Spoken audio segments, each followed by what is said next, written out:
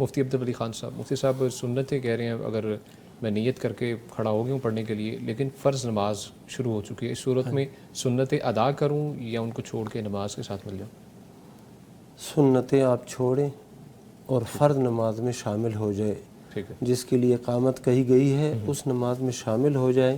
صحیح بخاری شریف میں حدیث ہے، دیگر کتب میں بھی آئی ہے، اللہ کے نبی صلی اللہ علیہ وسلم نے فرمایا اذا اقیمت الصلاۃ فلا صلاۃ الا المکتوبہ، جب نماز کے لیے اقامت کہہ دی جائے تو پھر کوئی نماز نہیں ہے سوائے مکتوبہ کے، سوائے فرض نماز کے۔ اور ایک روایت میں یہ بھی الفاظ ہیں کہ اذا اخذ المؤذن فی الاقامہ، جب مؤذن اقامت کہنا شروع کر دے شرع فی الاقامہ، تو اس صورت میں وہ کوئی نماز نہیں ہے سوائے فرض نماز کی۔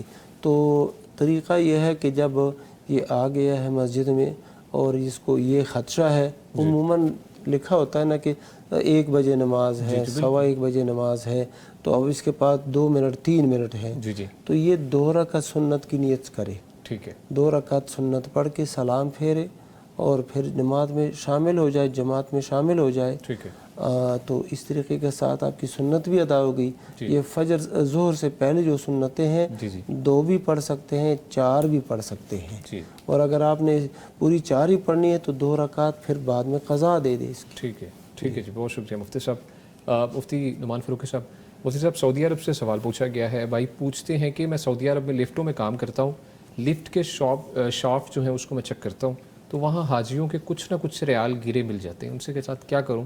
اور یہ بھی انہوں نے مینشن کیا ہے کہ جو وقت پر بتا دیتے ہیں موجود ہوتے ہیں ان کو میں لوٹا دیتا ہوں، اور جو ان کے علاوہ ہے وہ ان کا کیا کیا جائے پیسوں کا، ریال کا؟ جی یہ سوال ذرا اس حوالے سے قابل غور ہے کہ چونکہ حجاج کرام کیونکہ یہ حرم کے حدود میں ہیں، اور حرم کے حدود کی جو گری پڑی چیزیں ہیں نا ان کا حکم ذرا کچھ اور ہے، ایک ہے حرم کے حدود کے باہر۔ تو حرم کے حدود میں یعنی کوئی چیز اٹھائی نہیں جا سکتی الا ہے کہ وہ جمع کرانے کے لیے یا اس تک پہنچانے کے لیے، ہاں اس کے علاوہ اٹھانے کی اجازت نہیں ہے۔ تو باہر حرم کی حدود کے باہر کوئی چیز ملے تو اس کو ہم اٹھا سکتے ہیں، اور اس کے لیے اعلان کرنے کا وہ سارا ایک سلسلہ موجود ہے۔ تو یہ حرم کی خاص ہے، تو اگر وہ حرم کے اندر ہی وہ لفٹوں میں ایسے ملتے ہیں تو میرے خیال میں وہ اس کو ذاتی ملکیت نہیں بنانا چاہیے، وہ پھر اس کو اسی کار خیر میں ان کی طرف سے صدقہ کر دے، کیونکہ وہ مالک کو تلاش کرنا تو بڑا مشکل ہے، اور جو ان کو مل جاتے ہیں وہ تو ظاہر ہے وہ ان کو بتاتے ہیں کہ جی ہمارے ادھر پیسے گرے ہیں، تو وہ کھول کے کسی طریقے سے ان کو دے دیتے ہیں، یہ تو بڑی اچھی بات ہے۔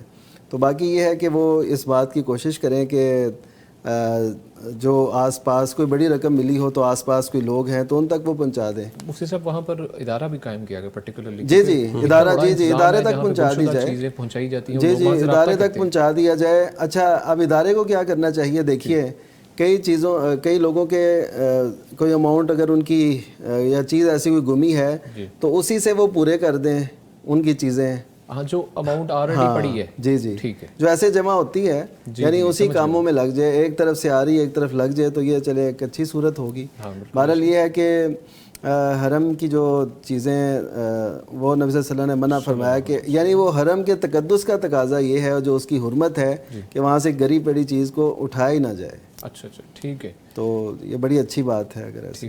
ٹھیک ہے جی، بہت شکریہ مفتی صاحب۔ مفتی نعمان عبدل ولی خان صاحب، مفتی صاحب غسل جنابت کے بارے میں سوال پوچھا گیا ہے کہ غسل جنابت فرض ہو جائے تو کتنی دیر کے اندر اندر غسل کر لینا چاہیے؟ یہ جب نماز کا وقت ہو جائے تو نماز کا وقت نہ نکلے اس سے پہلے غسل جنابت کرنا لازم ہے۔ مثال عشاء کے بعد ایک بندہ وہ حالت جنابت میں داخل ہو گیا ہے تو اب یہ رات جنابت کی حالت میں گزار سکتا ہے۔ ہاں فجر کی نماز کے لیے وہ غسل کرے گا، فجر کے بعد نماز فجر کے بعد وہ جنبی ہو گیا ہے تو ظہر تک وہ اپنی اسی حالت میں رہ سکتا ہے، اس کے بعد جو ہے وہ ظہر کی نماز کے لیے غسل کر کے نماز پڑھے گا۔ یہ ضروری نہیں ہے کہ بندہ فوراً غسل کرے، یہ لازم نہیں ہے۔ ایک دفعہ ابو ہریرہ رضی اللہ تعالیٰ عنہ اپنے گھر سے نکلے، نبی صلی اللہ علیہ وسلم سے ملاقات ہوئی تو انہوں نے کچھ یعنی ہاتھ نہ ملانے کی کوشش کی، اور جیسے بیٹھے تو نبی صلی اللہ علیہ وسلم کا دھیان دوسری طرف ہو گیا، تو یہ چپکے سے چلے گئے اپنے گھر، غسل کر کے پھر واپس آئے۔ تو نبی صلی اللہ علیہ وسلم نے پوچھا کہ کہاں تھے آپ ابو ہریرہ؟ اس نے کہا میری یہ حالت تھی اور میں غسل کرنے چلا گیا تھا گھر۔ تو آپ صلی اللہ علیہ وسلم نے فرمایا ان المؤمن لا ينجس، مومن تو نجس نہیں ہوتا، یعنی جنابت کی حالت میں ہونے کے باوجود بھی نجس نہیں ہوتا۔ تو یہ دورانیہ جو ہے نا، یہ اس میں بندہ ایسے رہ سکتا ہے، کوئی حرج نہیں ہے، لیکن اگر فوراً غسل کرے یا کچھ تھوڑے سے وقفے کے بعد کرے تو یہ اچھی بات ہے، طہارت کی کامل طہارت کی حالت میں بندہ آ جائے، لیکن نماز جو ہے نا اس کو تاخیر کرنا، اس کو چھوڑنا یہ جائز نہیں ہے۔ ٹھیک ہے جی، بہت شکریہ مفتی صاحب۔ کالر کی جانب بڑھتے ہیں جی۔ السلام علیکم۔ مجھے لگتا ہے کالر اس وقت ڈراپ ہو چکے ہیں، کافی دیر سے لائن پہ موجود تھے۔ جی اگلے سوال کی جانب پڑھتے ہیں۔ مفتی نعمان فاروقی صاحب، پوچھا گیا ہے کہ میں نے آن لائن اسکول بیگ منگوائے مگر پسند نہ آئے، ان سے کہہ دیا کہ ہم واپس بھیجنا چاہتے ہیں اور انہوں نے واپس منگوا لیے بیگز، میری رقم بھی واپس بھیج دی، لیکن بیگ ابھی اسٹل پڑا ہوا ہے، انہوں نے بولا تھا کہ بیگ ہم خود آپ سے منگوا لیں گے، وہ کہہ رہی ہیں بیگ کا کیا کروں میں؟ اس کا بھی ایسا کرنا چاہیے کہ چونکہ انہوں نے کہا کہ ہم منگوا لیں گے ابھی نہیں، تو میرے خیال میں کم از کم ہم اس کو وہ گڑی پڑی چیز کے جو احکام ہے نا لقطہ کے، تو اس پہ ہم اس کو اطلاق کریں گے کہ وہ کم از کم 1 سال تک اپنے پاس رکھیں، اگر وہ نہ آئے تو پھر کسی ضرورت مند کو دے دیں۔ اچھا جی، ہو سکتا ہے وہ کچھ دیر بعد کہیں جی ہمارا ادھر کا راؤنڈ تھا یا ایسے تھا، تو وہ پھر یہ نہ ہو کہ ان کے ذمے وہ پڑ جائیں۔ 1 سال تک رکھیں؟ ہاں 1 سال تک رکھ لیں۔ اول تو پہلے ان سے رابطہ کریں جس ذریعے سے ہوا تھا رابطہ، کہ جی ہاں وہ کوشش تو خیر جو ہم سے پوچھ رہی ہیں انہوں نے اپنی کوشش تو پوری کی ہوگی، تو یہ کتنی اچھی مثالیں ہمارے معاشرے میں موجود ہیں، کسی کا حق دینے کے لیے بھی لوگ ایسے پریشان ہوتے ہیں، یعنی متفکر ہوتے ہیں، تو اس کا مطلب ہے کہ اچھی مثالیں موجود ہیں اور ان کا یہی حل ہو سکتا ہے کہ 1 سال تک اس کا انتظار کر لیں، اگر نہ آئے تو وہ کسی ضرورت مند کو دے دیں۔ ٹھیک ہے مفتی صاحب، دوسرا جو ایک پہلو ہے وہ یہ ہے کہ کئی دفعہ کاسٹ جو منگوانے کی کاسٹ ہے نا، ڈلیوری کی کاسٹ بہت زیادہ ہوتی ہے، چیز کی کاسٹ اتنی نہیں ہوتی، اس صورت میں کیا کیا جائے؟ کمپنی کہتی ہے کہ اگر منگوائیں گے انہیں کاسٹ بیگ کی کاسٹ سے زیادہ ڈلیوری کی کاسٹ۔ جی اس کا پھر یہ نا کمپنیوں کو یہ ذرا ظرف ہی اپنا کشادہ کرنا چاہیے اور وہ کشادگی سے کہہ دیں کہ ٹھیک ہے جی ہم آپ کو پیسے واپس دے رہے ہیں، لیکن یہ چیز اپنے پاس رکھیں تاکہ ان کا دل تو ٹھنڈا رہے اور وہ پریشان نہ ہو۔ ٹھیک ہے جی، بہت شکریہ مفتی صاحب۔ مفتی عبدالولی خان صاحب، مفتی صاحب اگلے سوال کی جانب بڑھتے ہیں جی۔ میاں بیوی کی صلح ہو تو اس پر کتنا اجر ملتا ہے مفتی صاحب؟ بڑا انٹرسٹنگ سوال ہے یہ۔ سبحان اللہ، اللہ سبحانہ و تعالیٰ نے میاں بیوی کے صلح ہی کے متعلق فرمایا وَصُلْحُ خیر، یہ صلح جو ہے یہ بہت بہتر ہے۔ خیر اس میں تفضیل کا صیغہ ہے نا، تو اس کا کیا مطلب کہ صلح بہت بہتر ہے، تو اس کے نتیجے میں ایک جو اجر ملتا ہے، حدیث مبارک میں یہ آتا ہے نا کہ اللہ سبحانہ و تعالیٰ جب یہ ایک اعمال کی اللہ سبحانہ و تعالیٰ اعمال کی جو پیشی ہوتی ہے، تو اس میں اللہ سبحانہ و تعالیٰ 2 بندوں کی مغفرت نہیں کرتا جو آپس میں کینہ رکھتے ہیں، آپس میں بغض رکھتے ہیں۔ اچھا تو ان کو کہہ دے جب تک یہ آپس میں صلح نہیں کرتے ان کی معافی نہیں ہے، تو جب آپس میں وہ صلح کر لیتے ہیں تو پھر ان کی معافی ہو جاتی ہے۔ تو میاں بیوی جب آپس میں صلح نہیں کرتے اور کینہ رکھتے ہیں اور ایک دوسرے کے ساتھ بغض رکھتے ہیں، ان کی مغفرت نہیں ہوتی۔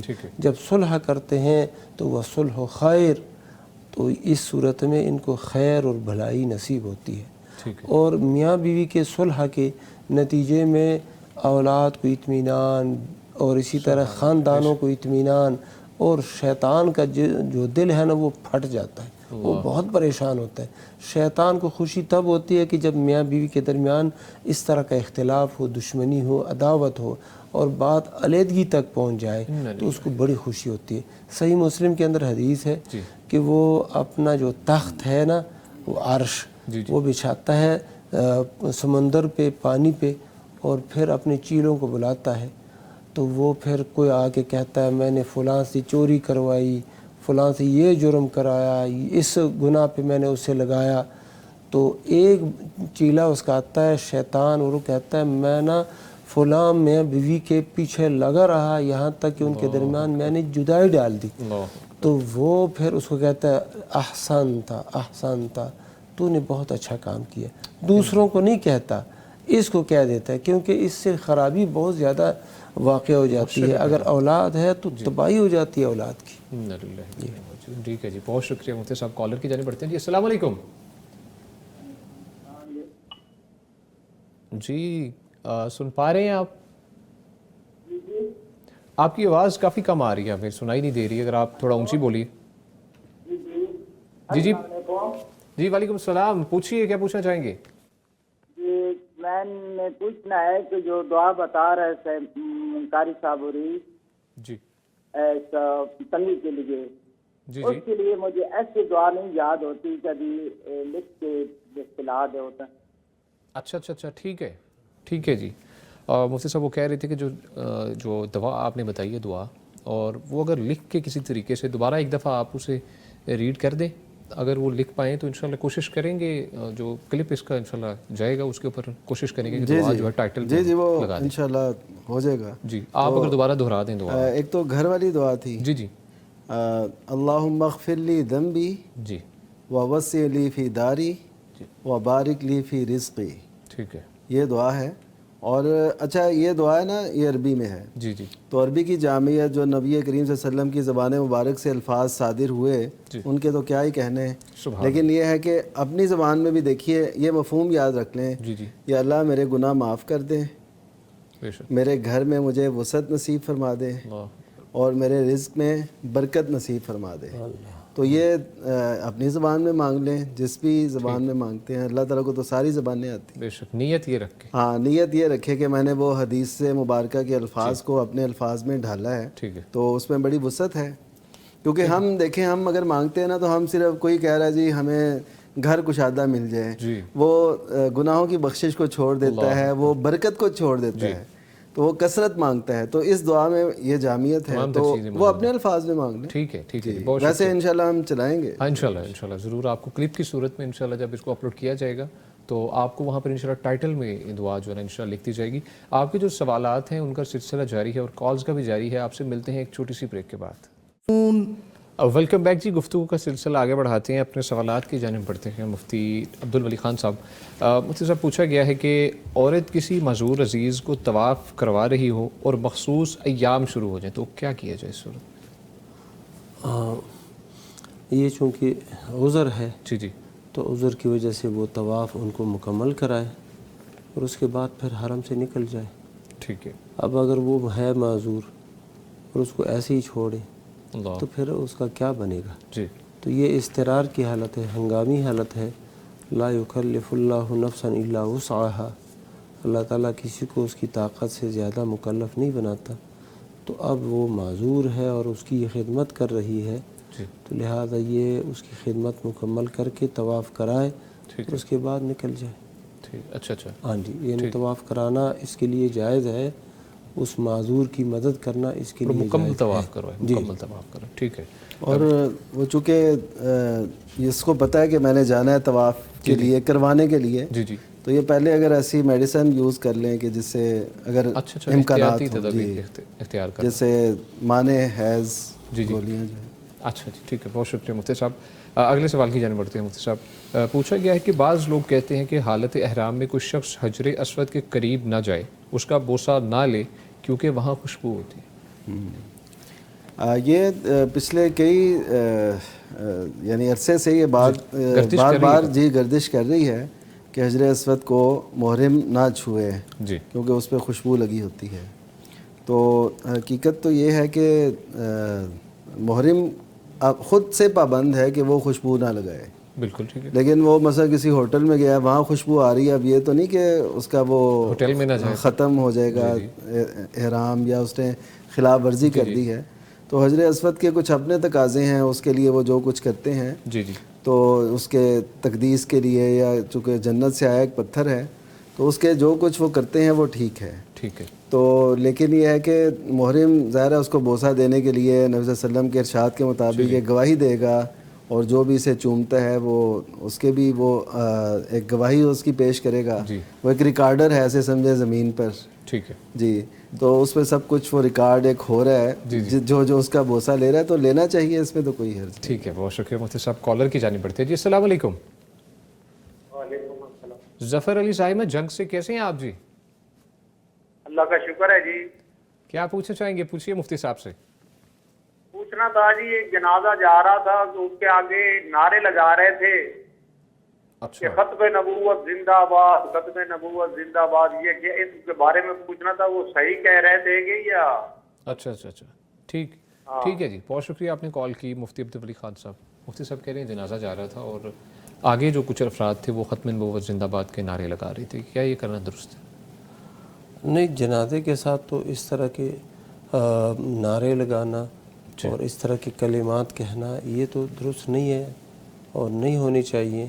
جنازے کو جو ہے نا جنازہ ہی سمجھ کے بندہ تدفین کے لیے لے جائے، اپنے طور پر خود ذکر کرتا جائے اور عبرت حاصل کرتا جائے بندہ۔ بعض لوگ وہ جب جنازہ وہ اس کو کاندھا دیتے ہیں تو وہ کہتے ہیں کلمہ شہادت، اب یہ چیز بھی ثابت نہیں ہے۔ اسی طرح یہ الفاظ کہنا بھی درست نہیں ہے۔ تو یہ عبرت پکڑے اور اس طرح کے جو مراسم ہوتے ہیں ان کو اپنی حالت ہی پر رہنے دے۔ ٹھیک ہے، اگرچہ ان کی قربانیاں ہوں ختم نبوت کے لیے، ہو سکتا ہے کوئی ایسا شخص ہو جس نے ختم نبوت پہ بڑا کام کیا ہو، وہ ایسے بھی ہو سکتا ہے، تو اس کے لیے خراج تحسین پیش کرنی ہے تو آپ ان کو اپنے میسیجز میں یا اپنے وہ الفاظ میں وہ کہیں، لیکن یہ جو جنازہ ہے اس کو جلوس کی شکل نہ دے لیں۔ ٹھیک ہے مفتی صاحب، آپ صلی اللہ علیہ وسلم کے دور کے اندر بھی جنازے اور یہ معاملہ تھے، کوئی ایسی احادیث ملتی ہیں جس سے پتہ لگے کہ جنازے کو کیا طریقہ کار ہے لے کے جانے کا؟ جنازے کو لے کے جانے کا طریقہ تو اللہ کے نبی صلی اللہ علیہ وسلم کے زمانے میں صحابہ کرام نے بتا دیا ہے۔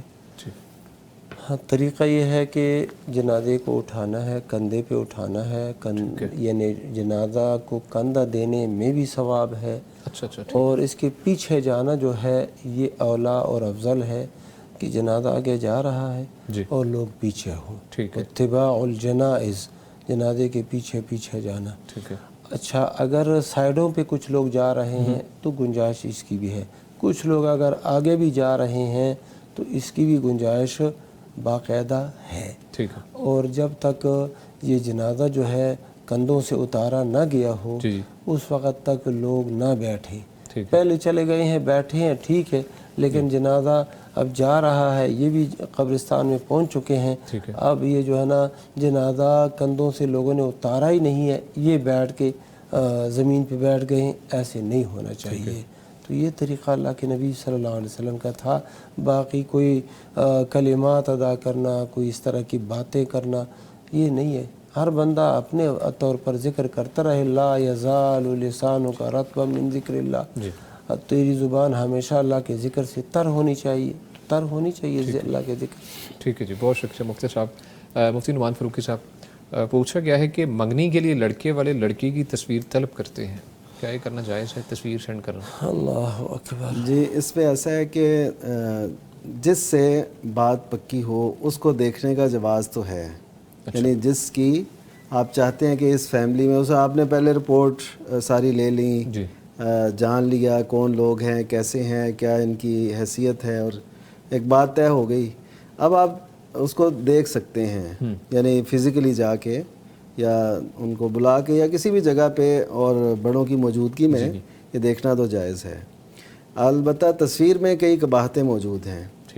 پہلی اس میں قباحت یہ ہے کہ تصویر جو ہوتی ہے نا، یہ بذات خود ایک سمجھے کہ واضح نہیں ہوتی، بعض اوقات پرانی تصویر بھیج دی جاتی ہے، بعض اوقات یہ ہوتا ہے کہ وہ بناؤ سنگھار کر کے کوئی اور قسم کی تصویر آپ کو، ہاں جی، فلٹر آج کل آپ کو پتہ ہے کیا کچھ کیا جا سکتا ہے، تو یہ اور اس کے علاوہ وہ رکھے گا، اس سے کوئی اور کام ہو سکتا ہے، ادھر شادی نہ ہو، بالکل پاسبلٹی ہے جی، تو پھر وہ تصویر کہاں ہوگی اور پھر اس سے کیا کیا جائے گا، یہ سارے مراحل ہیں۔ تو اس وجہ سے تصویر نہیں بھیجنی بھی نہیں چاہیے، یہ جو ہم سینڈ کرتے ہیں، جی، اس سے بھی بچنا چاہیے، اور اس طرح فزیکل دیکھیں جو اصل حقیقت صورتحال ہے تاکہ وہ نہ رہے۔ اور اس حوالے سے جو نبی کریم صلی اللہ علیہ وسلم کے ارشادات ہیں وہ بڑے اہم ہیں جی. اس پہ یہ کہ آپ صلی اللہ علیہ وسلم نے جو فرمایا تھا نا کہ حضرت مغیرہ بن شعبہ نے کہا کہ میں نے انصار کی خاتون کی طرف بھیجی ہے پیغام نکاح بھیجا ہے، تو آپ صلی اللہ علیہ وسلم نے فرمایا کہ اللہ نظرت الیہا، کہ تم نے اس کی طرف دیکھا بھی ہے؟ پھر آپ نے فرمایا کہ انصار کی آنکھوں میں کچھ چیز ہوتی ہے، یعنی کہ اس پہ دونوں ویسے معنی کیے گئے ہیں، لیکن صحیح تو یہی ہے کہ ان میں کوئی ایسا نقص تمہارے سامنے جو تمہیں عیب لگے وہ ان میں نہ ہو تو تمہارے لیے پریشانی کا باعث نہ بنے، تو دیکھنا بھی جائز ہے۔ اور ایک حدیث میں آپ صلی اللہ علیہ وسلم نے یہ فرمایا کہ اس کو دیکھ لو، ایک اور صحابی سے کہ اس کو دیکھ لو کہ یہ تمہارے درمیان محبت کا باعث بنے گا، یعنی لا ایودما بینکم، ایسے الفاظ ہیں، یعنی عدم سے یہ لفظ ہے، اور عدم کا معنی ہوتا ہے کسی چیز کو پوری تیاری سے کرنا۔ تو میاں بیوی کی جو آپس میں محبت کے جو لمحات ہوتے ہیں نا، وہ منگنی سے شادی تک ایک اور طرح کے ہوتے ہیں، اور ان میں مزید اضافہ ہوتا چلا جاتا ہے جب وہ چاہت اور دل کی رضا اور خواہش کے مطابق ہو۔ تو اس وجہ سے نبی صلی اللہ علیہ وسلم نے فرمایا، اور اس کا جو مطلب سمجھ میں آتا ہے وہ یہ کہ مومن کوئی بھی کام کرے تو اللہ وجل بصیرت کرے، تو تصویر میں کبھی بھی آپ کو وہ بصیرت نہیں مل سکتی جو آپ چاہتے ہیں۔ تو اس وجہ سے سارے ان مراحل کو دیکھ کے نتیجہ یہی نکلتا ہے کہ تصویر نہ بھیجی جائے، نہ سینڈ کی جائے، نہ کھنچوا کے بھیجی جائے، نہ اس کو بس فزیکلی دیکھنے کی اجازت ہے، اور اس سے فائدہ اٹھایا جا سکتا ہے، اور وہ بھی اس صورت میں جب آپ طے کر چکے ہوں کہ ہاں فلاں گھر شادی ہونی ہے۔ یہ نہیں کہ ہر ایک کو بلا کے دیکھتے رہیں یا ان کے پاس جا کے دیکھتے رہیں اور پھر اٹھائیں پھر ایسے کریں، نہیں، جب فائنل ہو گیا کسی سے اس کو اچھی طریقے سے دیکھنا اس کی شریعت میں۔ بالکل آپ نے بالکل صحیح فرمایا ہے کہ تصویر آج کل ایڈٹ اس طریقے سے ہو جاتی ہے کہ ریالٹی کچھ ہے اور پکچرز میں کچھ ہے۔ اور مفتی صاحب دوسری جو بات میں پوچھنا چاہوں گا، لڑکی والے خاص طور پرٹیکولرلی وہ کوئی درمیان میں ہوتا ہے جو رشتے کرواتا ہے، وہ کہتے ہیں کہ اس کے علاوہ کچھ، ان کے سامنے یہ بات جب رکھی جاتی ہے وہ کہتے ہیں اس کے علاوہ کوئی ہمارے پاس چارہ نہیں ہے، کیا کیا جائے؟ ان کے لیے کیا نصیحت؟ اور مڈل مین جو ہوتا ہے نا اس کو کنسنٹ کی ہوتی ہے، وہ پھر آگے سینڈ کرتے ہیں۔ ہاں، اس کے لیے یہ ہے وہ امین بنے درمیان میں، امین۔ امین کا یہ مطلب ہے کہ وہ پوری امانت دیانت سے کام لے۔ پہلے تو ان سے یہ کہے کہ جی ہمیں بالکل فریش تصویر دیں، ٹھیک ہے، جو ادھر لگانی ہے، نہ ہو کہ وہ 10 سال پہلے کی تصویر ہو اور وہ ادھر لگا دیں اور وہ پریشانی کا باعث۔ جی دھوکہ نہیں ہونا چاہیے اس معاملے میں، بڑا کلیئر ہونا چاہیے۔ بالکل صحیح۔ تو کیونکہ یہ زندگی کا معاملہ ہے نا، یہ کوئی ایسا تو نہیں ہے کہ جس کی واپسی ہو سکے۔ ہاں جی، یہ کوئی واپسی یا چیز پسند آئی چلو جی واپس، یہ تو ایک زندگی کا معاملہ ہے، اور اگر کسی کے اللہ نہ کرے دھبا لگتا ہے طلاق کا یا ایسے، وہ اس کے لیے بہت زندگی کو اجاڑ دیتا ہے۔ تو اس وجہ سے ہمیں چاہیے کہ اس معاملے میں بڑی نا بصیرت کے ساتھ، بڑے کھلے ماحول اور کشادگی کے ساتھ اس کو واضح کریں سب کو، تو وہ امین بنے اور وہ صرف ان کو دکھائے جو لڑکا دیکھنا طلب کرنا چاہ رہے ہیں، ہاں، اور رکھے اپنے پاس ہی، اور دکھا کے جب وہ نہیں ہو سکا وہ کہیں جی اب نہیں ہو گیا یہ ہمارا، تو یہ ان کو واپس کریں، سینڈ نہ کیجئے، خود ہی دکھا جائے، امین رکھا جائے اور وہ دکھا دیجیے۔ ٹھیک ہے، بہت شکریہ مفتی صاحب۔ مفتی عبدالولی خان صاحب، مفتی صاحب بڑا انٹرسٹنگ کوسچن ہے یہ، ہماری بہن ہے ان کی جانب سے پوچھا گیا کہ جنت میں مرد کو 100 عورتیں ملیں گی تو عورت کیسے ایک سے مطمئن ہوگی؟ اللہ اکبر۔ انہوں نے جنتی مردوں کی جو قوت ہے اور جو حدیثوں میں ان کا ذکر آتا ہے وہ نہیں پڑھا ہوگا۔ اچھا، پہلی بات تو یہ ہے کہ جو انہوں نے کہا ہے نا کہ جنتی مردوں کو 100 عورتیں ملیں گی، یہ بات اس طرح ثابت نہیں ہے۔ ٹھیک ہے، 70 حوروں کا ذکر آتا ہے، اور جو بیوی دنیا میں ہوتی ہے، 1 ہوتی ہے، 2 ہوتی ہے، 4 ہوتی ہیں، یہ مل کے، تو اس کا کم از کم اتنا تو اس کو ہوتا ہے۔ اور پھر ایک جنتی کو نا 100 دنیا کے 100 مردوں جتنی طاقت اس کو حاصل ہوئی ہوتی ہے، ایک جنتی کو، تو یہ پریشانی والی بات بالکل نہیں ہے۔ ٹھیک ہے جی، بہت شکریہ مفتی صاحب۔ ناظرین، پروگرام اپنے اختتام کو پہنچتا ہے۔ ہمارے ساتھ جو شخصیات موجود رہیں، فضیلت الشیخ مفتی عبدالولی خان حفظہ اللہ تعالیٰ، مفتی صاحب آپ کا شکریہ، آپ تشریف لائے، اللہ تعالیٰ آپ کو اپنے حفظ و امان میں رکھے۔ اور ان کے ساتھ جو دوسری شخصیت موجود رہی، فضیلت الشیخ مفتی محمد نعمان فاروقی حفظہ اللہ تعالیٰ، ہم ان کا بھی شکریہ ادا کرتے ہیں۔ مفتی صاحب بہت شکریہ، آپ تشریف لائے، اللہ تعالیٰ آپ کو اپنے حفظ و امان میں رکھے۔ ناظرین، پروگرام اپنے اختتام کو پہنچتا ہے، اپنا بہت سا خیال رکھیے گا، اپنے پیاروں کو اور ہمیں خاص طور پر اپنی دعاؤں میں یاد رکھیے گا۔ آپ سے ملاقات ہوگی اگلے پروگرام میں، تب تک کے لیے دیجیے اجازت، اللہ نے کے پار میں۔ فاسألوا أهل الذكر إن كنتم لا تعلمون